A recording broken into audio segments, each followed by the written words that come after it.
Do this thing. We are going to talk about a little something I like to call history of atomic theory. This chapter is going to be us looking at the structure of atoms, the structure of the periodic table, patterns in the periodic table, lots of good stuff like that. There's several reasons we're going to talk about the history of atomic theory as opposed to what we know about atoms today. One of the main things is looking at how the scientific process works. So our understanding of the atom is not due to one person who did one experiment and just figured it all out. It's been an ongoing work in progress that lots of people have contributed to and debated and argued about and made mistakes and fixed those mistakes. And what I'm going to tell you today is a very, very, very simplified story. There's a lot more to it, but it kind of gives us an idea of how, what I'm hoping one of the big takeaways is, how do we make conclusions from scientific evidence? One of the weird things about this topic is that no one has actually seen an atom, at least an individual atom. We're all looking at atoms right now. But seeing an individual atom at the atomic scale. So how do we know what they're made of and what their properties are like?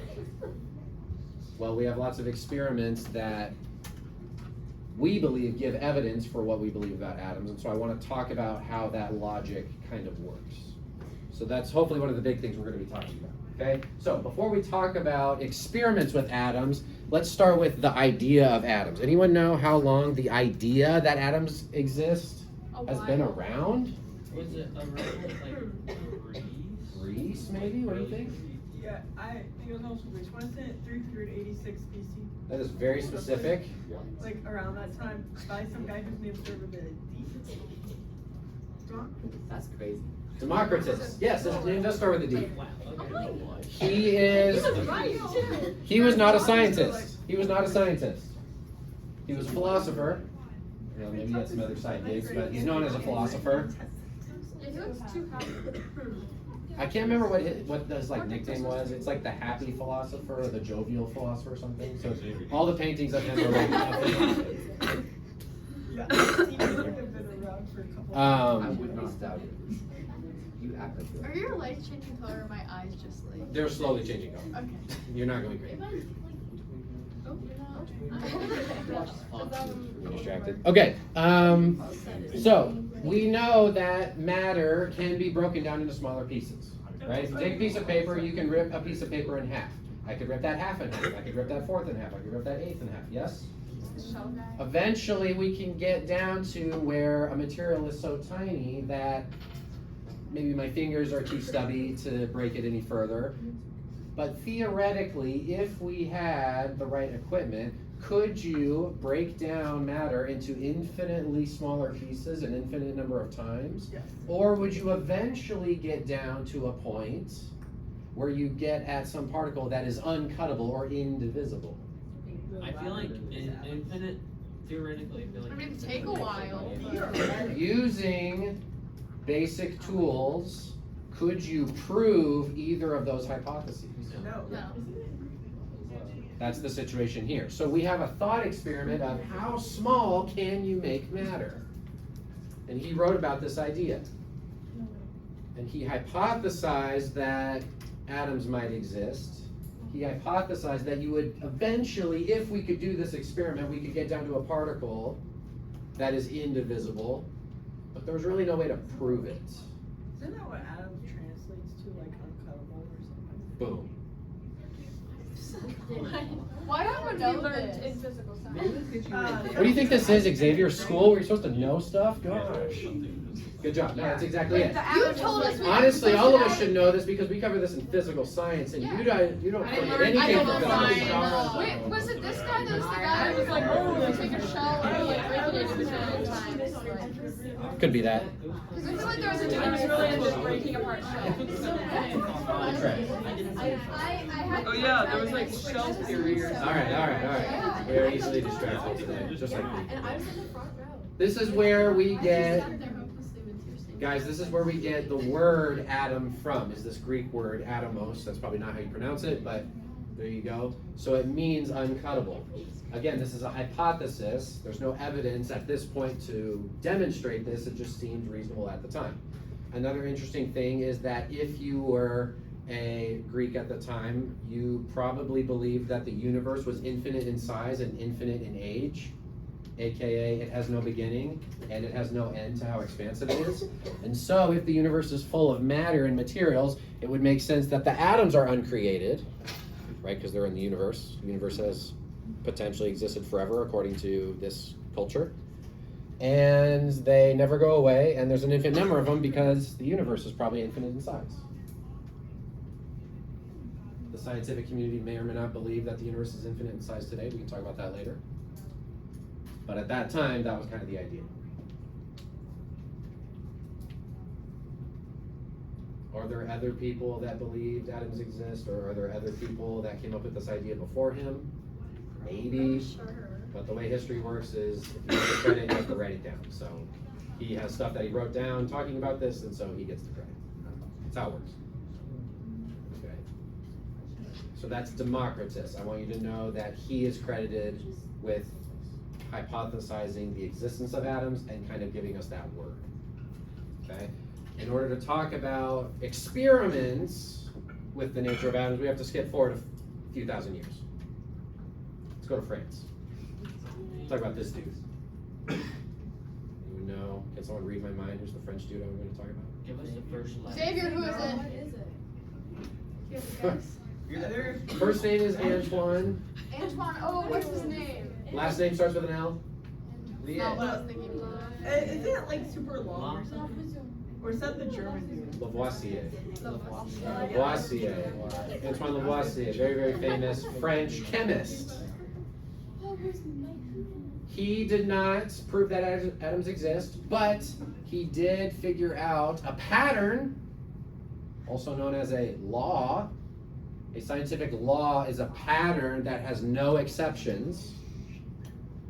A pattern that he found with no exceptions is that when you do a chemical reaction, the amount of mass that you start with is the same as the total mass that you end with, before and after in the chemical How reaction. did he calculate that? Great question. He did experiments with very, very expensive and very precise scales. Scale. Literally just by weighing things very precisely, you notice a pattern that if I very precisely weigh my starting chemicals, do a chemical reaction, even if that reaction involves air or gases, if you can measure the mass at the beginning and end, you'll notice that the total mass is conserved, or it remains constant. What should I call a law about the idea that matter is conserved? Law of conservation of Boom. matter. There you go. We should already be familiar with this idea. Antoine Lavoisier did not come up with this idea. People already thought about this and hypothesized this. He's the one who did lots of experiments to verify that it's actually true. And at that time, you needed a lot of money and free time to get that equipment or to make it. I can't remember if he had to have it made at that time. And so he was able to do those experiments. And he had family members that helped him as well. Can't remember if he was executed in the revolution. I don't know if he was executed. I mean, he did have a lot of time and money. So yeah, that would track if he's that guy. Wasn't helping the labor. I don't even remember when that revolution happened. It was early. I mean, you 1800s. are a It scientist, happened you're not a not long history. after our revolution. I should still know. Oh, yeah, that some. was We okay with this? early One 1800s. second. So this is not necessarily about atoms specifically, but it's about matter, which we're presuming is made of atoms. And so this is kind of giving us an insight into the characteristics of atoms, that if I do a chemical reaction, I'm not destroying them or creating them from nothing. I'm starting and ending with the same atoms potential. At least that idea is consistent with these experiments. Is it like if you add them together? Is that what he's talking about? Maybe you're rearranging them, maybe you're breaking apart connections and remaking other connections. No, but I mean like, he says like that you have the same as like when you started with. The same mass. So like, So it if makes. you have like a chemical and a chemical, those masses added together is what you end with, is what he's saying. I have different chemicals at the end, but they all weigh the same as all my starting materials. Yes. Okay? So, now let's talk about atoms actually existing. Now this is an interesting kind of logic that we're going to be working with here. Even today, for basically, no one has actually seen an atom. There is no microscope that is that powerful. As far as I understand, the closest we've gotten to is getting something so zoomed in that you can see like little dots in a grid pattern. Okay?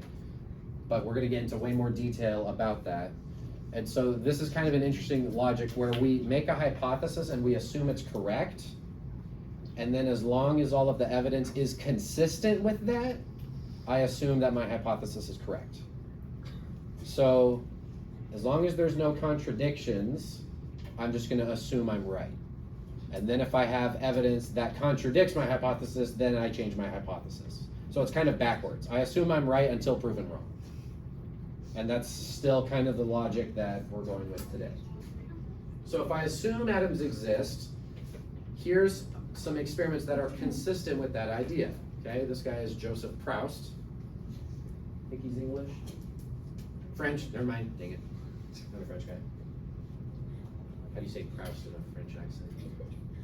Same you try. Remove every consonant and smoosh all the vowels together into an unintelligible sound. Something like that. Wee wee. My French accent is Wow. worse than Jackson. That sounds like a baby. Isn't it like Probably better than mine.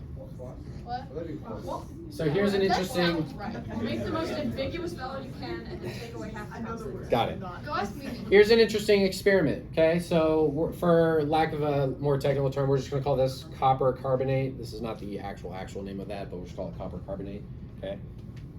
Copper carbonate, and then that's hydroxide. We'll learn that later. This is a mineral that you can dig up in the ground from somewhere. You can get it out in nature. You can also synthesize it in a lab. And so one thing that he looked into is if I were to analyze the percentages of the mass of each component in this compound, I could say that, okay, a certain percentage of this compound's mass is from the copper atoms, a certain percentage of its mass is from the oxygen, the hydrogen, the carbon.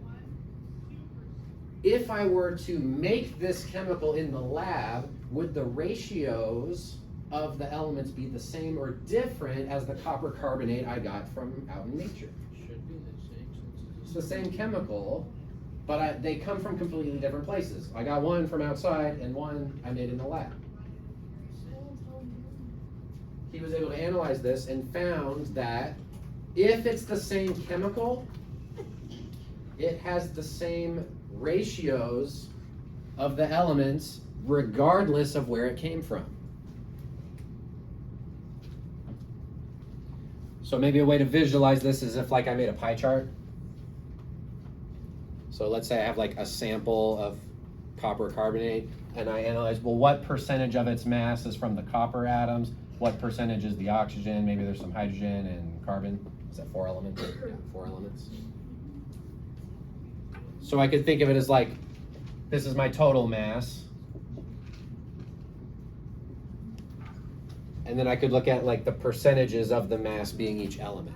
And the question is, if I have natural carbon carbonate versus synthetic that I made in the lab, do those percentages change?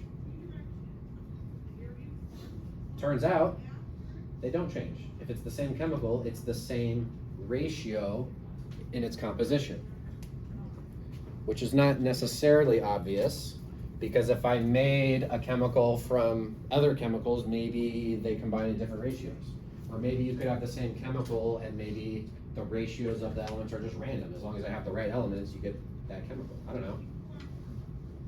But he was able to do experiments and show that no, you get the same ratio of these elements in a certain compound. And this is true for other compounds as well. He studied lots of other compounds to demonstrate the consistency of those proportions. Okay, so we call this the law of definite proportions. Okay, as a reminder, when I say law, what I mean is it's a pattern, and we have not found any exceptions to this. So this is true for all chemicals, regardless of where they come from. As long as it's the same chemical, the ratios are the same. Yes. So like, if you were to like disprove it or like break it or like just prove it like one of these kind of it's okay. But if you break a law like that's written down on paper, that's not good. Right. You can break legal laws, but you cannot break scientific laws. Okay. Yeah. So it's different. Same word, different definition.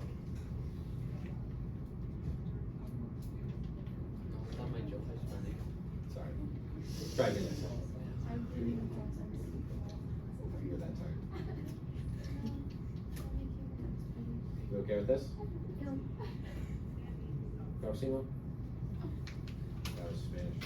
And then someone said oof, so I went back. That was me. I literally told you no, and then you said okay. Didn't hear you. Don't mumble. I also. You shouldn't mumble that. Yeah, just kind of appeared. Every time the lights switch color, I think you're changing the slide or get a little. Oh yeah, no, because I'm like looking down. I meant the rainbow to change slower, more slowly. Sorry, grammar. But it's going fast. It's not even like going fast. It's like really slow and then just abruptly changes. It like goes through and then jumps back to the beginning is what it's actually doing.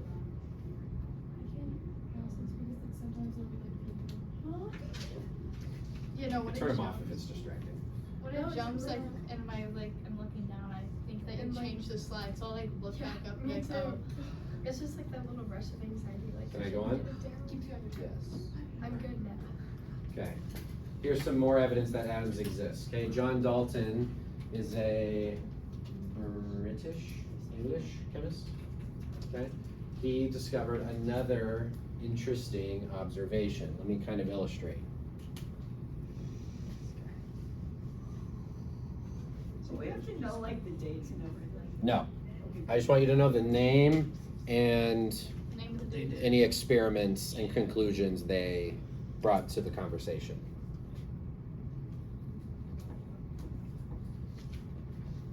Okay, these represents little clumps of elements. What's S? What is SN? 10. It is tin, not 10, tin, right? Super obvious. What number is it on the periodic table? I don't know. Yeah. Yeah. Did you just look at me? What number? 50. 50, it's number 50. That'll be on your quiz in like 4 weeks. That took me a little. It only took me a while. To Why is it find abbreviated SN? Because it wants to be. The Latin name is this. Oh. Latin. And we've known about this metal since Latin was a language, a living language, so it has that name first. So Yeah. you can tell how like early an element was discovered based on. Potentially, yes. He was like Aurum and Argentina. Aurum, argentum, ferrum, cuprum, plumbum, plumbum, however you say the lead one. Yeah, PB is plumbum. Anyway, so if I have some tin, I can do an experiment where I react it with oxygen. You are going to do a reaction similar to this in the lab. We're going to use magnesium though. But you can take metals and they typically will react with oxygen. Yeah, rusting. If you heat it up, it happens faster. So, turns out, let's say I have 100 grams of tin metal. If I completely react that tin with oxygen, there are two ratios that are possible. 100 grams of tin can react with 13.5 grams of oxygen, or it could react with 27 grams of oxygen. But if I start with 100 grams of tin, those are the only amounts of oxygen that will react to completely use up the tin. Okay? What do we notice about the relationship between the amounts of oxygen that can react with that amount of tin? It's double. Is it double? Yeah. It is double. So, in the last slide I said if you have a certain compound, you have consistent ratios of the elements. It is possible to have different ratios of elements, but that would give you a different compound. This is one compound. These are the same elements, but a different ratio means a different compound. If you can get different ratios, you can only have a relationship that is based on a whole number. Okay, so this is the law of multiple proportions. If I can form multiple compounds from the same elements, the ratio of the ratio, right? If I took like this fraction and divided it by this fraction, I would get a whole number. Always, for every compound. Yes? Does that mean like if you have like twice the amount, like the reaction will happen twice as fast? Not necessarily. Not necessarily. That's a whole other topic. Yeah. How do you know that Know what? your ratio ratios? You weigh it. You can weigh how much tin I started with and how much oxygen I ended up with my How do product. you weigh it? Good question. We'll do it in the lab. I'll explain it to you. It's kind of cool. Stay tuned.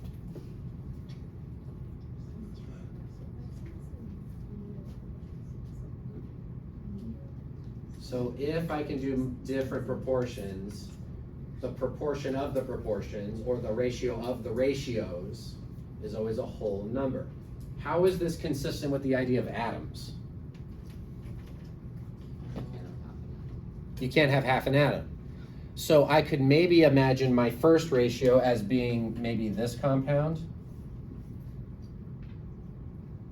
And then if I had double the mass of oxygen, how could I imagine that on the particle level?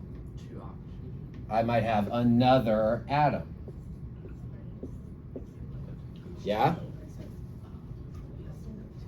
And it makes sense that, well, I can't have a ratio in between a 1-to-2 ratio because I can't have half an atom.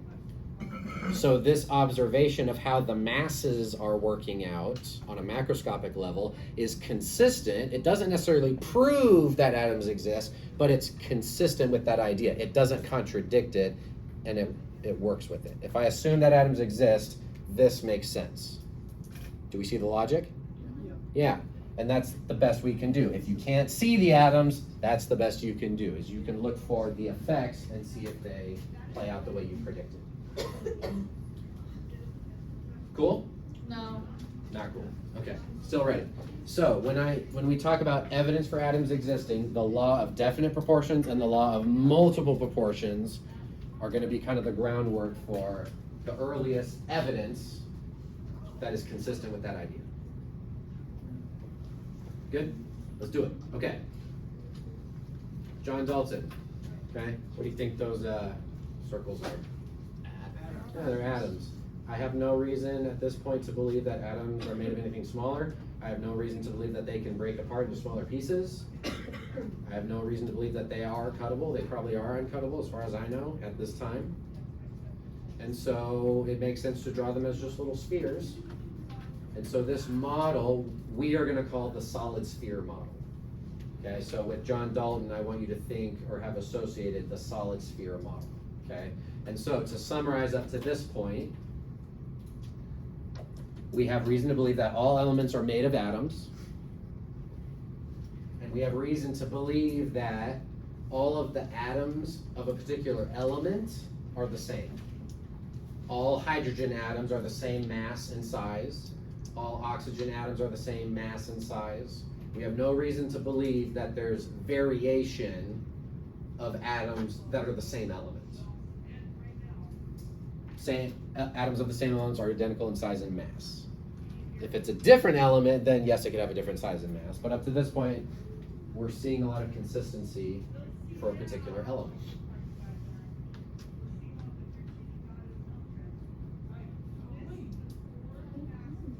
Okay. So these are ideas that we've talked about previously that have been verified with some evidence. And so in a chemical reaction, I'm probably just rearranging atoms as opposed to creating new substances like a wizard or something. I'm not creating stuff, I'm just rearranging atoms.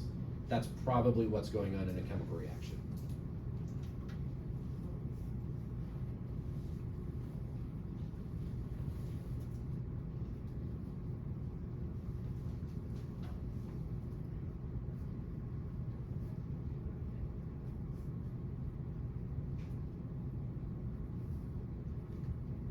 Also, the experiment where you are going to react magnesium with oxygen may or may not involve the Bunsen burner, so Oh, that'll be fun. fire. Who doesn't like fire? Maybe Frankenstein. Maybe not. We'll have to ask him. I mean, it is getting close to Halloween, so. Hey, you know, Levi, I'm going to start reading Frankenstein in a class tomorrow, so I can tell you.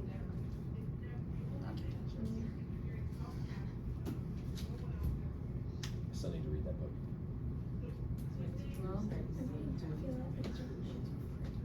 Mr. Higgins is going to be out of the supply closet, so maybe he can spare you a copy. Thank you, it doesn't take them all, there are 30 of us. High achievers. Not me. You ready? No, no, no. Oh, so close. Oh, music. I promise. I think the next guy's name is JJ Thompson. Thompson does not have a letter P in it. JJ Thompson. How many sides are left? Extra Floyd. What? How many sides are left? Or four. I'm gonna go not as far as Fifth Hour. This is a very slide heavy lesson. We don't do this every day, so Not as far as Fifth Hour? yeah, I'm gonna stop short. So there's You like. know what was behind? Huh? What was behind? Got a plan. How many days do you think this? We got it? Yep. JJ Thompson.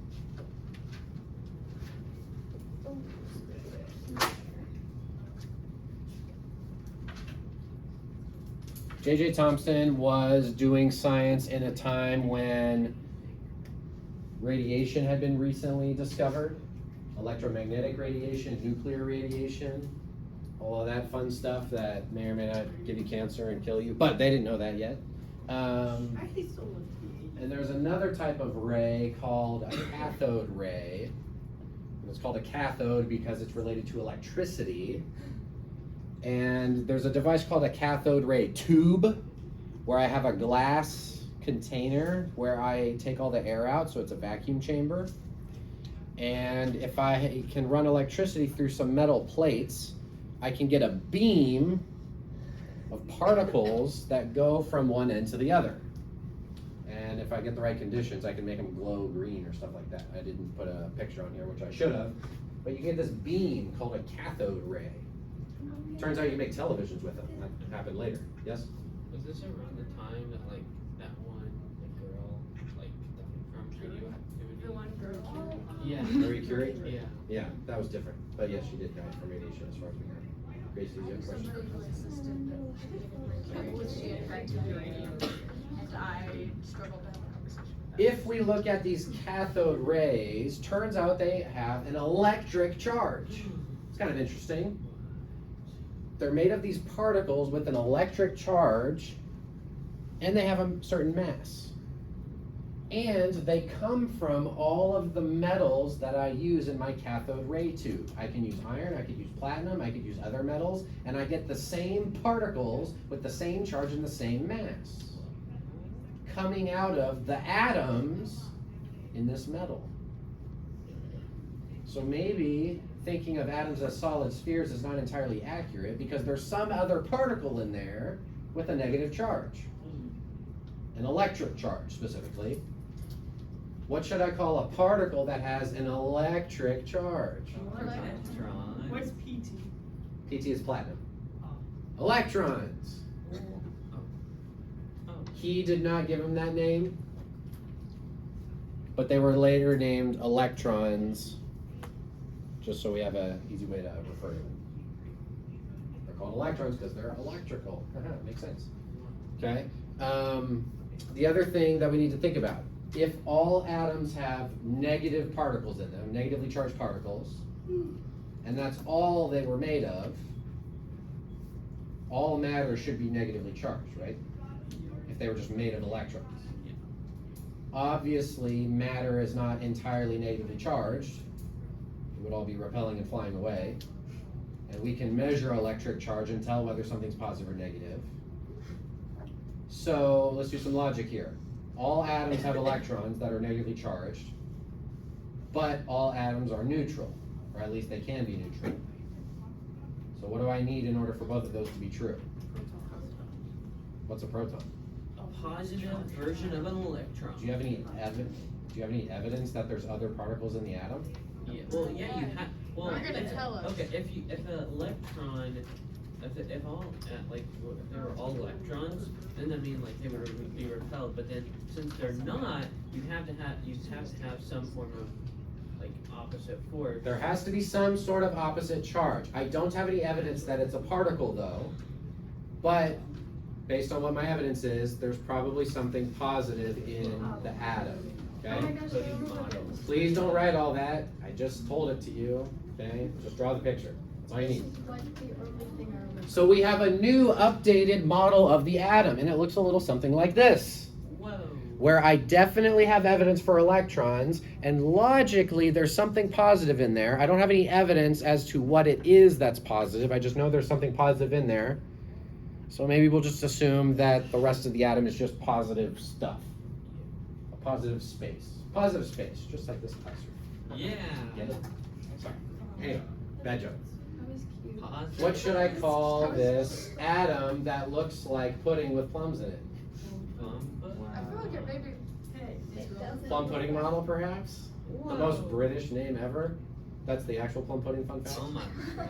Doesn't it look delicious like the rest of British food? British? Yeah. In there. Okay, that stuff isn't that bad. It's like a... I made a Christmas pudding. Yeah, I know. Yeah, right. It was the Is it like? That's how desperate they were. That sounds better than Floyd is that. Rutherford. No, it was that minus all of the sugar and flour. Oh, It oh. was held It's like a together by muffin, raisins. but more sad. How? Get it, It was so bad. I don't know. Yeah. It had like salt in it because Okay, there was like so summertime and I needed to. This is our second atomic model that I want you to know about. The first one was the solid sphere model. Second one is this plum pudding model. And the reason we had to update the drawing was because electrons are a thing. We discovered electrons, so we need to update our image. Cool? Yeah. Let's look at another experiment. Okay, designed by this guy. He didn't actually do the experiment, he designed it and then his associates did it. Okay. He was also studying radiation. Okay, this is a common thing in this time because it's kind of the new cool thing to study. And one type of radiation is called alpha particles, which is very heavy type of radiation compared to cathode rays or compared to light electromagnetic waves. These particles are very heavy compared to those other things. Okay, I'm gonna cheat and tell you something that we have figured out since that time. Alpha particles is 2 protons and 2 neutrons put together. Okay, Rutherford didn't know that necessarily, so I'm being a bad historian and imposing future information into the past. My apologies. Okay, but the reason I'm telling you this is that compared to other types of radiation, these particles have a lot of mass. That's important. And so we're going to use these alpha particles to try to understand the structure of atoms in a little more detail.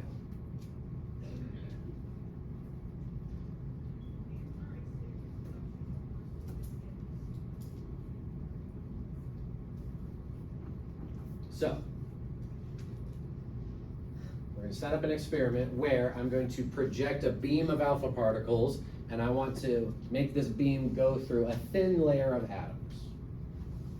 What kind of material can I make into a really thin layer that's made of atoms? Paper? What's thinner than paper? What kind of material? Air's not thin. Paper cut in half, that's hard to do. Like metal. What are materials that you can smush into really flat sheets? Metals. Did you say that? Sorry. Yeah, metals. Aluminum, metal, tin foil, you can get thin. There's another metal that you can get really, really, really thin. Gold.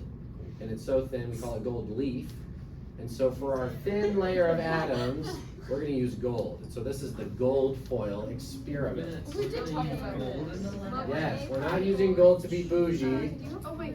I'm going back because people looked At least you learned. disappointed. We're using gold because we want a thin layer of atoms. No, you weren't. How much is like a gold? I was in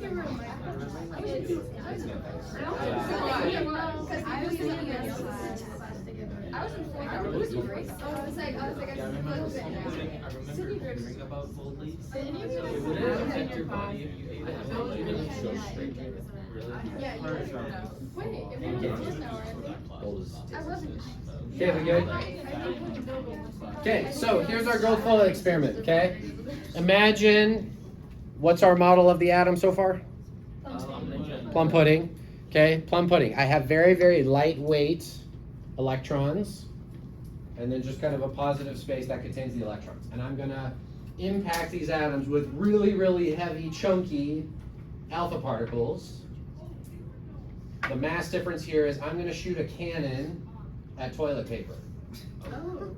What do I expect cannonballs to do to toilet paper? Crush it. Just go right through, Blow it up as. okay? So that's the prediction based on our understanding of the atom, okay? I expect my alpha particles to go straight through the gold foil like this. This is what happened. What are the alpha particles doing? It's Going somewhere. reflecting. Splitting them apart. A lot of them are going through. Some. Some of them are deflecting. Some of them bounced off. What? Holy cow, I just shot a cannon at toilet paper and the cannonball bounced off. No way, bro. Is this toilet paper made of what I thought it was made of? Probably not. And so what this is telling us is that there's something else inside the atom that I had not previously accounted for. Probably something that is very dense and something that has a positive charge. What do you think I'm telling you about? The nucleus. Okay? There's a lot right in there. We're not writing that, okay? I just told you all that. I just said that, okay? Read the quote at the bottom. He actually said that. About as credible as if you had fired a 15-inch shell at a piece of tissue paper and it came back and hit you. Right? So that's literally the analogy he used. And it's because of the mass difference between alpha particles and what he thought the mass of an atom was. That's basically what happened, okay? So this gives us the idea that there's a small, dense, positively charged core in an atom, the nucleus. So we need to update our model of an atom again. We still have electrons, and they're probably around, but there's a dense core in here that's positively charged. The nucleus. Have we discovered protons yet? No. The only thing we discovered from the gold foil experiment Was that is the nucleus.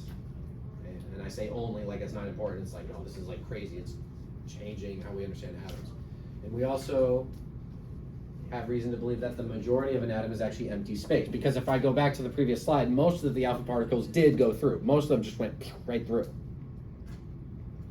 And only some of them deflected or bounced off. So the majority of an atom's volume is empty space, okay? And electrons can occupy that space. It wasn't until later, I think, with different experiments that we realized that there are particles that make up the nucleus. We'll call those protons. But from the gold foil experiment specifically, we get the nucleus. Okay, but Rutherford also figured out there were protons later. Cool? I think I did a project on it. I think that's why I remember all this. Nice. Good stuff. I think this is the last guy. This is my favorite. I think. I hope I'm not wrong. I don't know who my partner was. I have one more slide. One more slide. This is individual. Was it like a poster? Okay, we okay with Rutherford? And like I still see people writing things. Second of the grade. I just don't. We made a big old timeline and no idea.